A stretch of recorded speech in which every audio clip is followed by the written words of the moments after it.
HCU భూములను తాము ముట్టుకోవడం లేదన్నారు సీఎం రేవంత్ రెడ్డి. హైకోర్టు తీర్పు తర్వాతనే ఆ భూమిని ప్రభుత్వం స్వాధీనం చేసుకుందని చెప్పారు. హెచ్సీయూ చుట్టుపక్కల పులులు, సింహాలు లేవు, గుంటనక్కలున్నాయన్నారు. బిల్లీరావు అనే వ్యక్తి దగ్గర భూమి ఉన్నప్పుడు బీఆర్ఎస్ ఎందుకు మాట్లాడలేదని ప్రశ్నించారు. బిల్లీరావుకు కట్టబెట్టిన భూములపై సుప్రీంకోర్టులో కొట్లాడి గెలిచామని చెప్పారు. ఫైనాన్షియల్ డిస్ట్రిక్ట్ ను విస్తరించే ప్రయత్నం చేస్తే రెచ్చగొడుతున్నారని మండిపడ్డారు సీఎం రేవంత్. నేను చూస్తున్నా గచ్చిబౌలిలో భూమి మీరేం చేయొద్దని.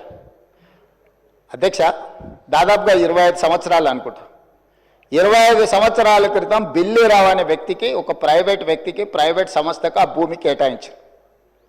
25 సంవత్సరాల నుంచి ఏ రోజు కూడా సెంట్రల్ యూనివర్సిటీ దగ్గర ఆ భూమి లేదు. తెలంగాణ ఉన్న కంబైన్డ్ రాష్ట్రంలో 2006లో ఆనాడు కాంగ్రెస్ పార్టీ రద్దు చేసింది ఆ కేటాయింపు.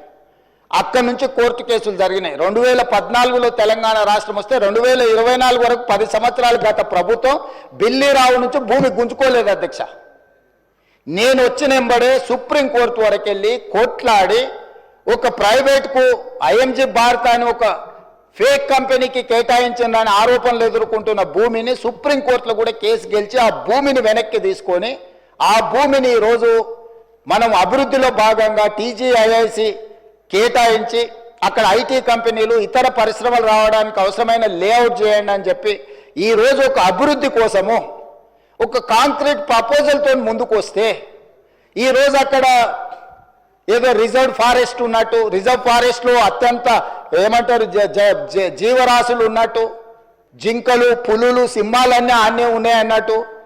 జింకలు, పులులు, సింహాలు లేవు అధ్యక్ష. ఆ చుట్టుముట్టుతో కొన్ని గుంటనక్కలు చేరి ఇట్లా వ్యవహరిస్తున్నాయి అధ్యక్ష. గుంటనక్కలకు గుణపాఠం చెప్తాం అధ్యక్ష. అది 100% developed area. We're also going to utilise for development. We're not utilising or otherwise మేము ఎవరికో అర్ధరాత్రి పూట ఎవరికో కట్టబెట్టే ప్రయత్నం చేయలేదు అధ్యక్ష. పర్ఫెక్ట్ డెవలప్మెంట్ చేసి ఓపెన్ ఆక్షన్ ద్వారా అంతర్జాతీయ స్థాయి సంస్థల్ని పెట్టుబడులు పెట్టడానికి భూమిని తెలంగాణ ఇండస్ట్రియల్ ఇన్ఫ్రాస్ట్రక్చర్ కార్పొరేషన్ ద్వారా ఆ పెట్టుబడులను ఆకర్షించడం కోసం ఈరోజు ఒక ప్రణాళికబద్ధమైన డెవలప్మెంట్ చేయడానికి మేము ముందుకు వస్తే ఇవాళ దాన్ని అడ్డుకునే ప్రయత్నం చేస్తున్నారు అధ్యక్ష. నేను ఒకటే మాట అడుగుతున్నా అధ్యక్ష, 10 సంవత్సరాల మీద అధికారంలో ఉన్నప్పుడు ఐఎంజీ భారత బిల్లీరావు అనే ఆయన దగ్గర భూమి ఉన్నప్పుడు మీకు బాధ లేదు, దుఃఖం లేదు, ఆ భూమిని వెనక్కి తీసుకురావాలని ఆలోచన లేదు. అలాంటి వాళ్ళ నుంచి ఆ భూమిని వెనక్కి తీసుకొచ్చి పరిశ్రమల అభివృద్ధి కోసం ఎందుకు అక్కడికి పోయినాం అధ్యక్ష? ఈరోజు అమెరికన్ కౌన్సిలేట్ అక్కడనే ఉంది, ఈరోజు విప్రో అక్కడనే ఉంది, ఇన్ఫోసిస్ అక్కడనే ఉంది, ఐటీ పరిశ్రమలన్నీ అక్కడనే ఉన్నాయి. అట్లాంటివి చాలా పరిశ్రమలు ఉన్నాయి అక్కడ. అది ఫైనాన్షియల్ డిస్ట్రిక్ట్. ఆ ఫైనాన్షియల్ డిస్ట్రిక్ట్ని ఇంకా కొంచెం ఎక్స్పాండ్ చేస్తే అంతర్జాతీయ స్థాయిలో పెట్టుబడులను ఆకర్షించుంటాడని అని చెప్పి ఈరోజు అక్కడ దాన్ని విస్తరించే ప్రయత్నంలో భాగంగా ఈరోజు పోయినాం అధ్యక్ష. పరోక్షంగా కోర్టులో పిఐఎల్ చేపిస్తారు, పరోక్షంగా పిల్లల్ని రెచ్చగొడతారు, యూనివర్సిటీ ల్యాండ్ తీసుకున్నారని. ఐఎంజీ భారత్కు పోయినప్పుడు లేని బాధ ఈరోజు టీజీఐఐసి పరిశ్రమలను నెలకొల్పడానికి, పెట్టుబడులు పెట్టడానికి, వేల లక్షల ఉద్యోగ అవకాశాలు కల్పించడానికి ప్రయత్నం చేస్తుంటే ఎందుకు అభ్యంతరం పెడుతున్నారు అధ్యక్ష?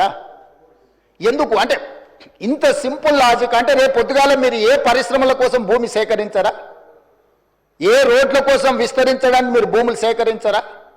ఈ రాష్ట్రంలో పరిశ్రమలు రావద్దా? ఈ రాష్ట్రంలో పెట్టుబడులు ఎవరు పెట్టొద్దా?